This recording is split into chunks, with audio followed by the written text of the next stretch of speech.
that is wrong. What an about face. It's not unlike Howard Stern. I mean, talk about a transition.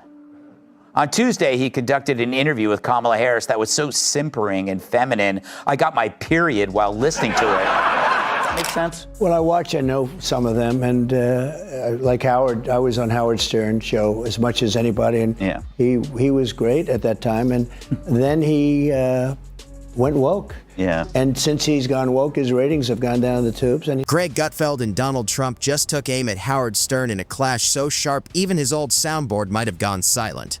From radio rebel icon to polished celebrity favorite, they break down Stern's shift from fearless and bold to safe and predictable with cutting humor and plenty of blunt honesty.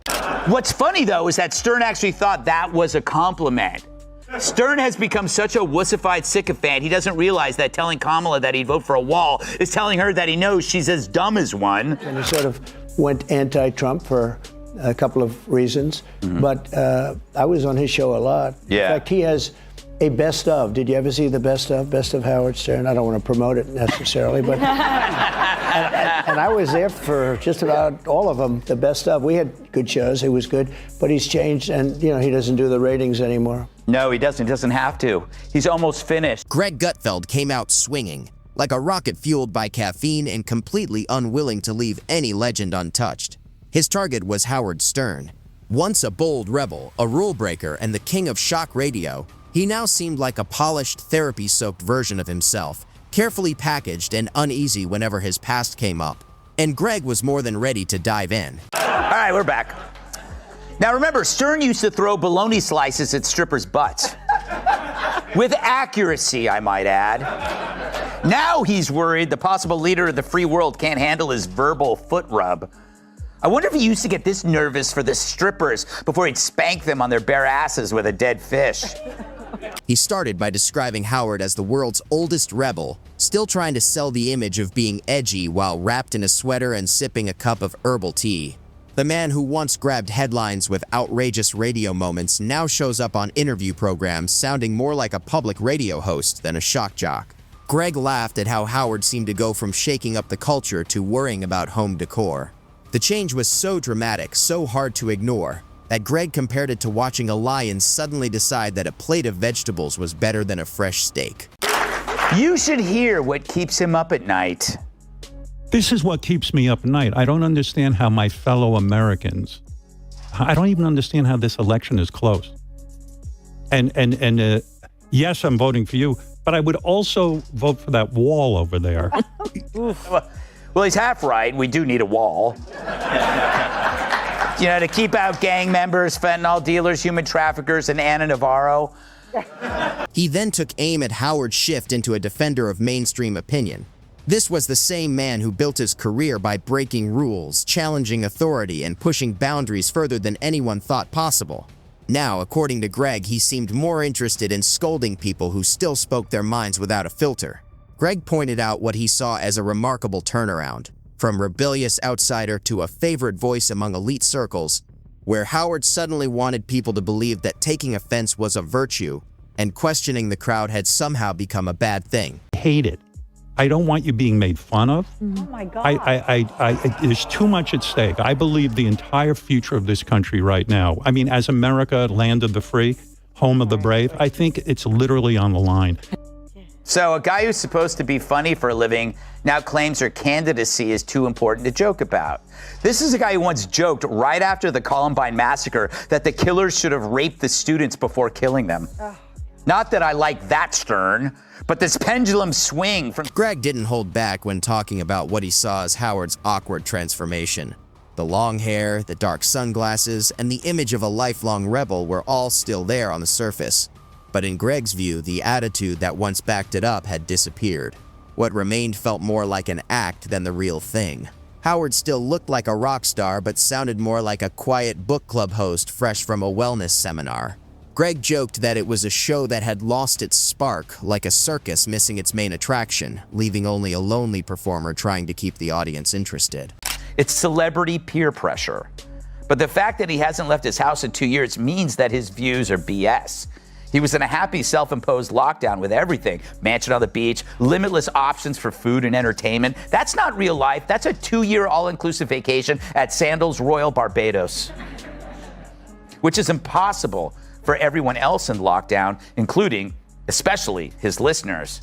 Hell, he was doing his show from home. He also went after Howard's interviews. The rough, unpredictable energy had been replaced by calm, polished conversations that felt more like celebrity group therapy than radio. The guy who once cornered A-listers with outrageous questions now spoke in gentle affirmations and talked about emotional safety like a campus counselor leading a workshop. Greg argued that Stern hadn't really evolved. In his view, he had given in. He didn't fight the system anymore, he became part of it, settled comfortably inside it, and started benefiting from it. Then Greg turned to the bigger cultural shift. He mocked the way Stern now seemed eager for approval from the same elite circles he used to target. Howard was once the outsider throwing punches at the establishment. Now, Greg said, he sounded carefully polished and focus grouped for acceptance. The message used to be rebellion. Now it felt like branded vulnerability. Greg joked that Stern's career had become as exciting as a paper towel ad, neat, absorbent, and easy to toss aside. And just when it looked like Greg had wrung every joke possible out of Howard's makeover, Donald Trump entered the conversation. There's nothing in Stern's previous career that could withstand this modern witch hunt that he now embraces. So this is a form of restitution. Maybe he says, if I'm woke too, the crocodile will eat me last, but they always do eat. But I get it. He flipped from populist to elitist because now he's with elitists. He's living in the Hamptons. What would the Stern of now think of the Stern of before? Now, Trump didn't bother with notes or setup. He came in fast, like a sledgehammer aimed straight at a fragile ego. In his view, Howard Stern wasn't just disappointing anymore, he was weak. Trump said he remembered the old Howard, back when he was loud, risky, and impossible to predict. But that version, he argued, was long gone. What stood in his place now was someone playing tough while acting careful, a faded version of a once bold media force. He mocked the shift from shock jock to polished celebrity voice, comparing it to a wrestling villain suddenly trying out for a feel-good holiday movie. Trump went after the constant self-analysis, saying the man who once thrived on controversy now seemed determined to avoid it at all costs. The edge was gone, replaced with a safer image built on approval and comfort. In Trump's telling, Howard had become someone more focused on being liked than being real, hiding behind words like growth and evolution to explain away a fear of backlash and rejection. The candidate. Well, it is weird because he criticizes Trump for dividing the country, and then he says he hates his supporters. So he's not learning from his own analysis. I think he might have turned into the thing he hated. He needs to go back and watch the movie Private Parts and focus on how he portrayed Don Imus, because he's kind of turned into Don Imus in a way. Trump didn't skip the hair either. Not the style, but what it represented. He said that wild look once meant independence and rebellion. Now, in his view, it was just a relic, like a museum piece from a version of Howard that no longer existed. Trump joked that Howard had become his own wax figure, frozen in time while everything around him moved on. He also went after Howard's focus on approval, saying he had traded his old never sell out image for invitations, praise, and safe acceptance from the same circles he once mocked. To Trump, Howard had turned himself into a polished version of mainstream respectability, more interested in staying liked than staying real. Stepping back, Trump called him a clear example of what happens when comfort replaces truth. In his telling, Howard didn't evolve by choice, but out of fear of losing fans, fear of backlash, and fear of becoming the story instead of making it.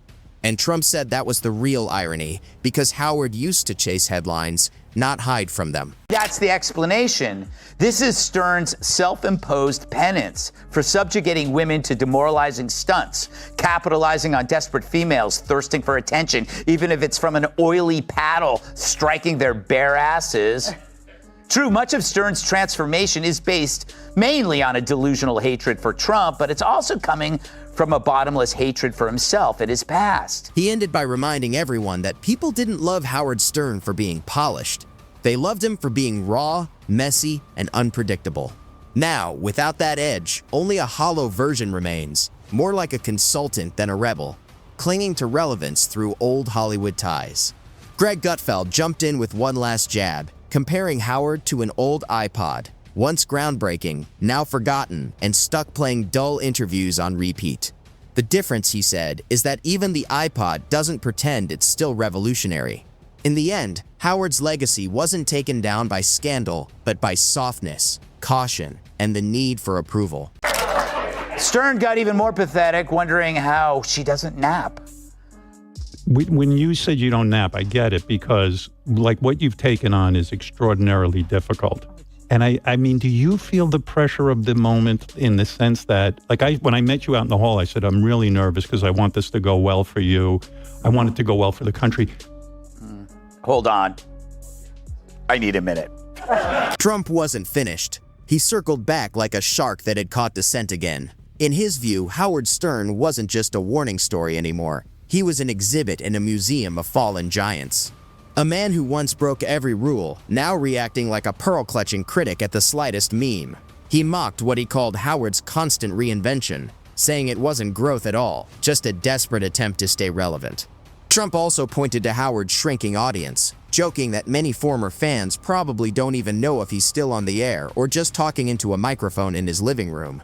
In the end, he painted Howard as a fading figure holding onto a brand that had already moved on from him, like an old magician still trying tricks long after the crowd has left. It's incredibly brave to take this stance after you've made $300, $400 million not being woke, right? Loving Donald Trump, exploiting the mentally ill, wearing blackface. Look at the crop of woke comics, whether it's Stern or Jimmy Kimmel, his BFF, Sarah Silverman, Joy Behar, Michael Ian Black. What do they all have in common? They wore blackface.